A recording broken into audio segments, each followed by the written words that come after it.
Assalamualaikum warahmatullahi wabarakatuh. Perkenalkan, nama saya Pandu. Saya dari Universitas DR Bandi. Saya akan mempresentasikan tentang hipersensitivitas, yaitu alergi atau hipersensitivitas adalah kekebalan tubuh di mana tubuh seseorang menjadi hipersensitif dalam bereaksi secara imunologi terhadap bahan-bahan yang umumnya non-imunogenik. Dengan kata lain, tubuh manusia bereaksi berlebih terhadap lingkungan atau bahan-bahan yang oleh tubuh dianggap asing atau berbahaya. Bahan-bahan yang menyebabkan hiperfermentasi disebut alergen. Etiologi: satu, faktor internal. Genetik berperan dalam alergi makanan. Sensitif alergen dini mulai janin sampai masa janin ini dipengaruhi oleh kebiasaan dan norma kehidupan setempat. Mukosa dinding saluran cerna belum matang yang menyebabkan penyebaran alergen bertambah. 2. Faktor eksternal. Faktor Pacetus. Faktor fisik dingin, panas, hujan.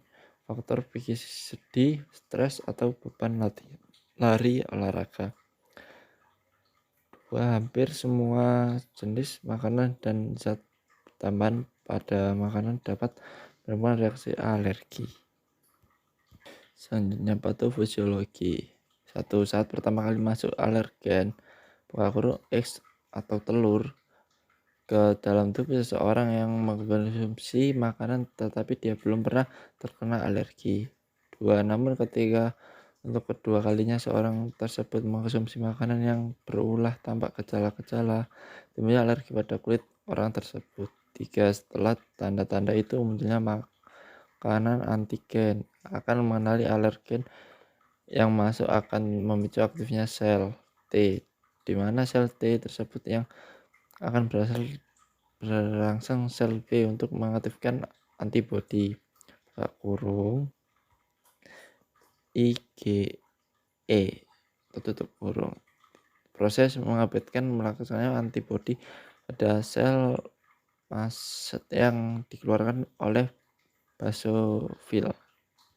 Apabila seseorang mengalami paparan untuk kedua kalinya oleh alergen yang sama, maka akan terjadi dua hal, yaitu 1. Ketika mulai terjadinya produksi sitokin oleh sel T. Sitokin memberikan efek terhadap sel terutama dalam menarik sel-sel radang misalnya neutron dan eosinofil, sehingga menimbulkan reaksi peradangan yang menyebabkan panas. 2. Alergen tersebut akan langsung mengirim antibodi IgE yang merasakan sel mast, kemudian melepaskan histamin dalam jumlah yang banyak. Kemudian histamin tersebut beredar dalam tubuh melalui pembuluh darah. Saat mereka mencapai kulit, alergen akan menyebabkan terjadinya gatal, beritis, algirdomen, urticaria, kemerahan pada kulit, dan dermatitis. Pada saat mereka mencapai paru-paru, alergen dapat mencetus terjadinya asma. Gejala alergi yang paling ditakuti terkenal dengan nama activation shock. Gejala ini ditandai dengan tekanan darah yang menurun, kesadaran menurun, dan bila tidak ditangani segera dapat menyebabkan kematian. Oke, ini pathway-nya yang terdiri dari obat-obatan, debu bulu binatang peliharaan, makanan, tersudi estetik yang bawahnya masuk ke tubuh, diagnosis, bawahnya lagi masuk ke THD kelenjar infant, pernapasan background H, sel-sel terang dan degenerasi masif, dan mengenai berbagai media kimia, endorfin, dan gejala intervensi alergi. Macam-macam gejala hipertensi atau alergi, yaitu kardiovaskuler, kebesaran cairan intervensi yang lama atau distremia, arrhythmia, dan hipertensi lemah letih lesu. Yang kedua, serius intervensi alergi saluran nafas atau edema laring bernama asma bronkial, gastrointestinal inferior saluran cerna, kram abdomen, gangguan respirasi, usus, diare, vasovagal.